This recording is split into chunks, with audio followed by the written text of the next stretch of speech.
Bueno, muy buenos días para todos. Tengo el gusto de presentar al profesor Andy Rafael Domínguez. Él es profesor asistente de la Facultad de Ciencias Básicas de la Universidad Tecnológica de Bolívar. Profesor Andy, muchísimas gracias por aceptar nuestra invitación.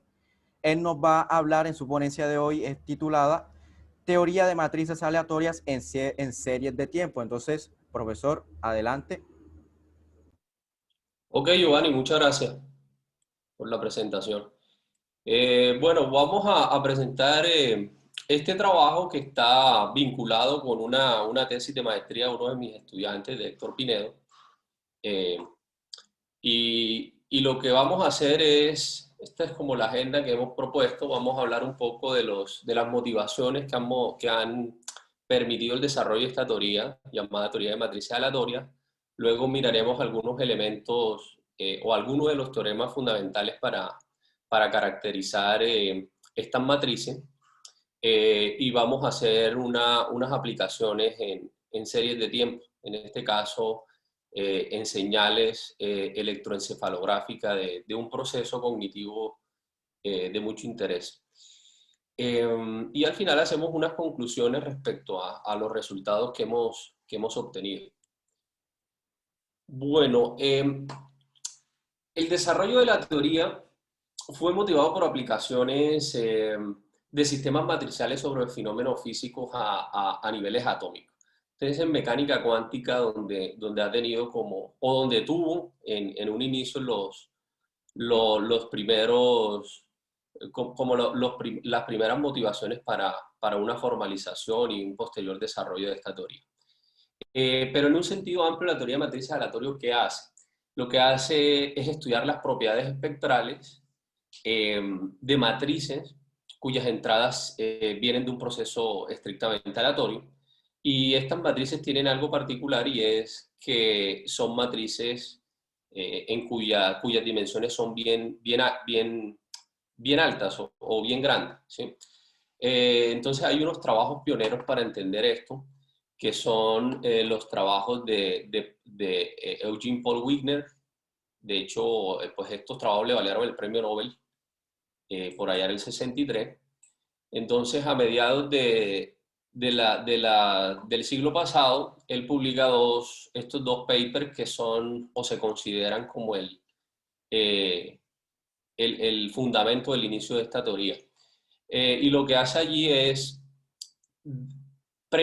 hacerse una pregunta por una motivación muy propia de la física teórica del momento y es eh, si tenemos una matriz cuyas entradas son aleatorias,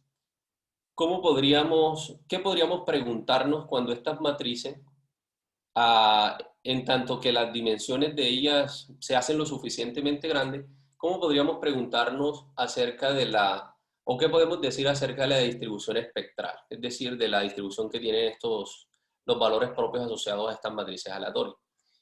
Para ello, para responder a esa pregunta en estos artículos, él recurre un poco a la teoría clásica de la probabilidad, en analogía al teorema del límite central, preguntarse lo que sucedería cuando tendría un conjunto de variables aleatorias independientes, y estas variables aleatorias independientes siguen un proceso estocástico gaussiano. Eh, entonces, la teoría de matrices aleatorias lo que intenta es preguntarse acerca de qué está sucediendo con la distribución de esos valores propios cuando Sn lo hacemos lo suficientemente grande. Eso también motivó muchos trabajos posteriores, incluso hoy en día con el auge de la posibilidad de almacenar grandes volúmenes de datos, pues la teoría ha tenido como un nuevo auge o una nueva motivación. Eh,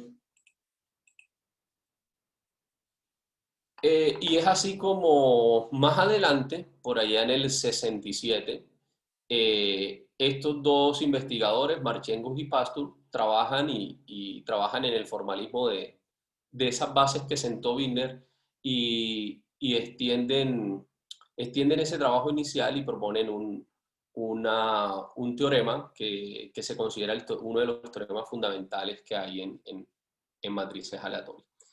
La cosa dice como de esta forma, que siempre que tengamos unas matrices, que bien pueden ser de covarianza o incluso matrices de correlaciones, en donde las entradas de esas matrices satisfacen una condición de aleatoriedad, o sea, son variables aleatorias independientes y que por lo tanto pues el valor esperado, la media de cada una de esas variables es cero y la varianza es igual es una varianza unitaria.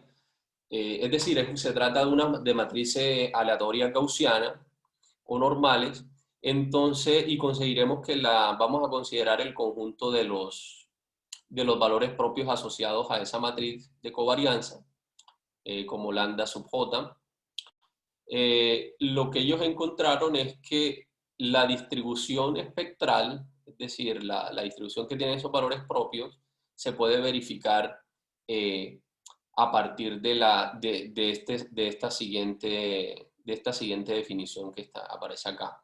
Es decir, la densidad espectral o la densidad de los valores propios se puede obtener a partir de esta relación matemática, cuyos estos valores A y B son unos límites que le llamamos las fronteras del intervalo espectral. Y esto se cumple siempre que tengamos esas condiciones especificadas arriba, o sea, siempre que tengamos matrices aleatorias que satisfacen esta condición. Entonces, esto es un resultado muy, muy importante porque lo que nos está diciendo en un escenario real es que siempre que tengamos matrices cuyas entradas sean aleatorias, yo a priori, a través de este formalismo, puedo anticiparme a cómo se distribuirían los valores propios asociados a ellos. Eso es bien importante, digamos, en muchas aplicaciones, inicialmente en física cuántica, porque se tienen muchos fenómenos de los cuales no tenemos certeza si son aleatorios, si son independientes o no, o si hay correlaciones entre distintas variables físicas. Entonces, a través de este formalismo podemos estudiar si existe o no independencia o dependencia en estos fenómenos. Bueno, entonces la teoría decíamos que ha cobrado como vigencia o se ha despertado en estos últimos años porque con el desarrollo tecnológico y digamos, con la capacidad hoy en día que tienen los cómputos, es común que tengamos en un contexto real matrices o almacenar datos en un formato matricial donde se cumpla esa condición de que el n sean lo suficientemente grandes, sean de altas dimensiones, estas matrices. Bien, ¿qué hemos hecho nosotros? Hemos aplicado este formalismo con datos de series venidas de un proceso cognitivo, de series de la electroencefalografía. Estas series son tomadas a partir de este estudio que fue publicado recientemente, el año pasado, por unos autores ucranianos, y ellos liberaron los datos, una base de datos bastante amplia, donde se tienen 36 participantes, 9 de ellos son hombres, 36 mujeres, entre estas edades, entre 16 y 26 años. Y la idea que tuvieron ellos fue registrar la actividad eléctrica cerebral en estos puntos muy localizados del cerebro, serían nodos o electrodos, y para cada uno de esos electrodos pues tendríamos una señal, y la idea es estudiar o llevar estas señales a un objeto matricial y a partir de ese objeto matricial pues a aplicar todo el formalismo de la teoría. Bueno, estas son las zonas que se estudian. La zona frontal del cerebro, las zonas temporales, occipitales y las zonas centrales y parietales. Otra característica importante de este experimento es que los participantes participantes se someten a un proceso cognitivo. Este proceso cognitivo realiza una tarea aritmética, pero mental, es decir, sin usar lápiz ni papel. Y la aritmética es muy fácil aquí. La operación se trata de sustracciones, de resta de 4 dígitos entre 2 dígitos. Y se obtienen, cuando se realizó el experimento, se obtienen señales como las que aparecen acá arriba. Aquí hay un proceso inicialmente como de adaptación en donde se les pide a los participantes que se acomoden bien en un espacio controlado, en una habitación, y esta parte de la señal pues no se tiene en cuenta para el análisis, puesto que se consideran como ruido, ¿sí? Se le están dando las indicaciones, por así decirlo. Las partes que se tienen en cuenta en este análisis que hacemos son estas que están en el recuadro. Lo que se llama el background o el estado el resting state, o sea, el estado de reposo. Entonces el participante se somete a varios segundos, entre 3 y 6 minutos, varios minutos, 3 minutos, en donde él cierra los ojos y entra como en un estado de reposo, ¿cierto? Y se obtiene pues estos registros para cada uno de estos canales de los electrodos. Y luego, una vez abre los ojos, frente a la pantalla se le opone la operación aritmética a realizar. Entonces se le da un número de 4 dígitos, un número de 2 dígitos y se le pregunta que haga la resta entre ellos. Y eso es lo que sucede. O sea, la siguiente parte, que es lo que llaman el counting mental, como qué está sucediendo en el cerebro o con la actividad eléctrica cerebral justo en el momento en que está haciendo ese conteo o esa operación mental. Entonces se tienen como dos estados, el resting state y el during task, o durante el ejercicio cognitivo.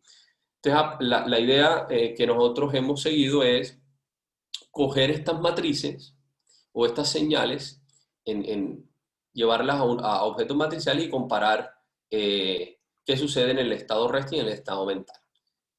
Y los resultados que obtuvimos se muestran a continuación. Entonces, pues así se ven las matrices, una visualización de las matrices de covarianza en el estado resting, o sea, durante el reposo, de todos los participantes. Esto está para todos los 36. Y así se ve durante el ejercicio de la operación cognitiva, ¿cierto? Entonces, visualmente, pues claramente vemos una diferenciación en la variabilidad de la actividad eléctrica cerebral en estos participantes. Ahora, pues el paso siguiente es ir un poco más allá, aplicar el formalismo de la teoría de matrices aleatorias para mirar qué pasa o qué le sucede a las propiedades estadísticas de estas matrices. Y eso fue lo que hicimos. Entonces, la distribución de los valores propios, así se ve para todos los participantes. Tenemos aquí los 19 electrodos que mostraba en la diapositiva anterior. Para cada uno de los 36 participantes se obtiene esta distribución. Esta es la distribución espectral, ¿sí? El color pues indica la magnitud de los valores propios. Hay algo más interesante, y es que cuando aplicamos ese teorema de la ley o la ley de Marchenko-Pastur para encontrar las fronteras del intervalo teórico espectral, obtenemos cosas como la que se muestran aquí. Aquí mostramos, la gráfica muestra la distribución o compara la distribución espectral de los dos estados, antes y durante. Entonces vemos ahí unas diferencias en esas distribuciones. Ahora, las líneas que se muestran allí son las fronteras de los valores teóricos, o mejor, los valores espectrales predichos por la TMA en caso de que esas matrices de covarianza vengan de un proceso estrictamente aleatorio. Lo que hemos encontrado, como era de esperarse además, es que la gran mayoría de los valores propios en ambos estados se salen o están por fuera de esa frontera teórica de matriz aleatoria. Encontramos que la mayoría, el 98% aproximadamente de los valores propios de la matriz empírica se desvían de ese intervalo, o sea, caen por fuera, teórico predicho por la TMA, lo cual nos lleva a sugerir que las entradas, o mejor dicho, cada una de las series que vienen de cada uno de los electrodos, pues no siguen, no satisfacen esas condiciones de estrictamente aleatoriedad. Porque si la satisfaciera, pues caerían en ese intervalo toda la distribución de los valores propios, tal como lo predijo Marchenko y Pastur.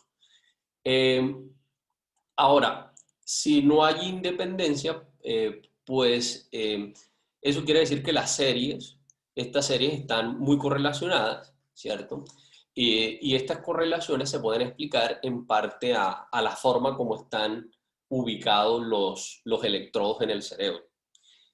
Como están en un espacio muy limitado y como se mide una actividad simultánea, ¿cierto?, del ejercicio cognitivo, es de esperar de que hayan correlaciones entre estas variables. O sea, los electrodos están ubicados en zonas de distancia muy corta.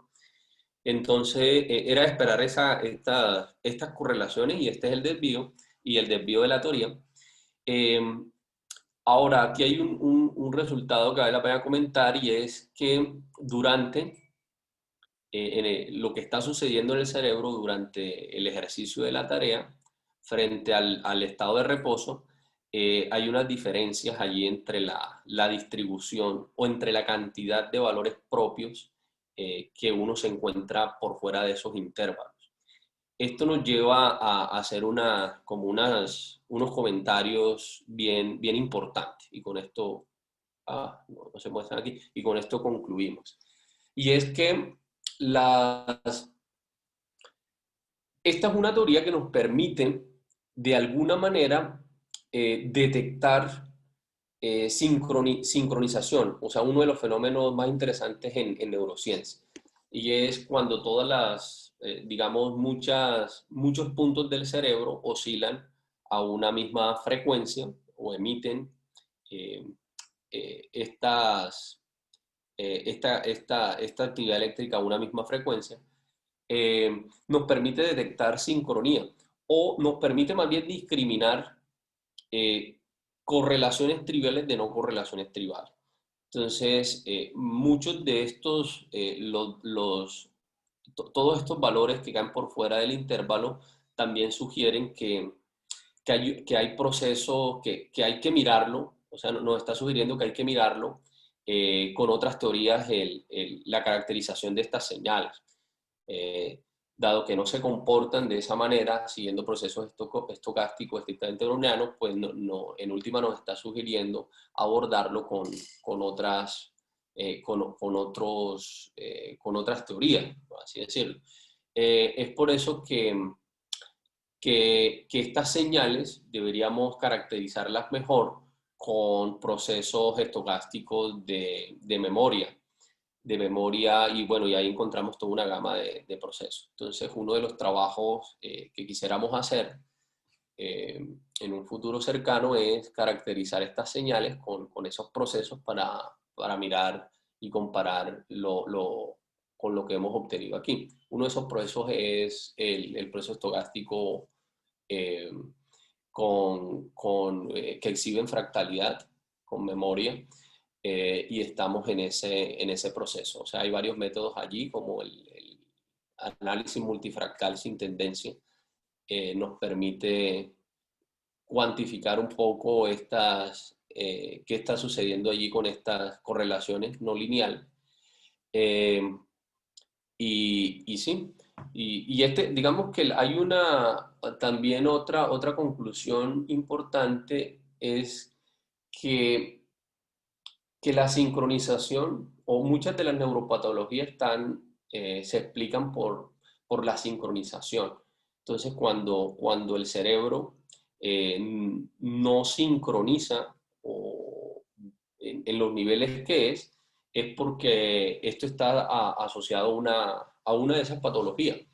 Entonces, estamos explorando también cómo la TMA nos puede sugerir en ciertas patologías, por ejemplo, si tendríamos señales de epilepsia o de Parkinson, o de esquizofrenia, por ejemplo, ¿cuál sería el resultado allí cómo sería la distribución espectral para ese tipo de señales? ¿Sí? Podríamos encontrar allí cosas también interesantes para explicar ese fenómeno de desincronización neuronal. Y ese es el trabajo que estamos como extendiendo con algunos estudiantes ahí en la maestría. Y esas eran como lo que queríamos mostrar. Hay preguntas.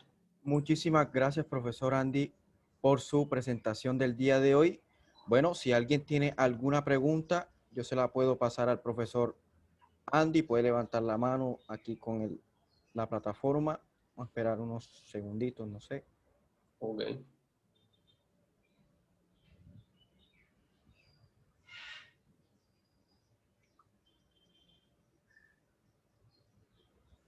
Bueno, entonces vamos a parar aquí.